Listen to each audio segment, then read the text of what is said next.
আসসালামু আলাইকুম, কেমন আছেন সবাই? আশা করছি সবাই খুব ভালো আছেন। আমি আর দুষ্টু বাচ্চাটা আলহামদুলিল্লাহ ভালো আছি।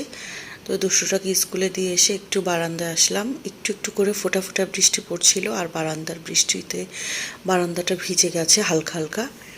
এরপরে নাস্তা সেরে নিচ্ছিলাম।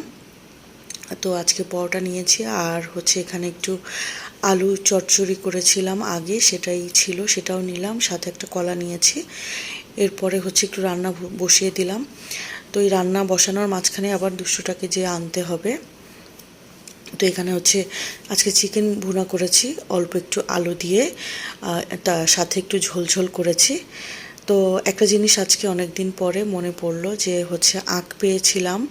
তো আখ মানে গ্যান্ডারি, সবাই তো চেনেন। তো এই আখগুলো ছোটোবেলায় আব্বু করতো কি, সে ছিলে, মানে আমি আখটাকে ছিলে খেতে পারতাম না, তো এই জন্য সে কেটে কুটে ছিলে টিলে আমাদেরকে, মানে আমাকে আর আমার বোনকে দিত, তারপর আমরা খেতাম। তো এই আখগুলো দেখে আব্বুর কথা খুব মনে পড়লো। এরপরে এই যে দুষ্টুটা স্কুল থেকে চলে এসেছে, দেখেন এসেই তার খেলাধুলা স্টার্ট করে দিয়েছে। তারপরে বাকি রান্নাটা সেরে নিচ্ছিলাম। তো এখানে ইলিশ মাছের মাথা, লেজ, তারপর একটু মাছ টাছ দিয়ে কাটাকুটো দিয়ে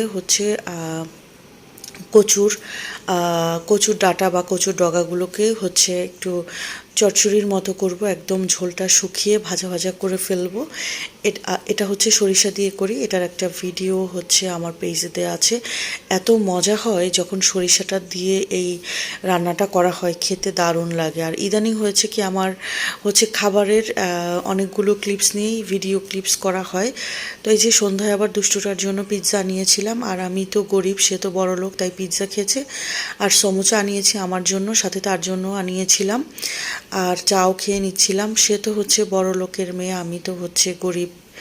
তো এই জন্য আমি সমোসা খেয়েছি, দুষ্টুমি করলাম, আমিও পিৎজা তার সাথে শেয়ার করেছি। তো আজকের ভিডিও ছিল এই পর্যন্ত। আল্লাহ হাফেজ।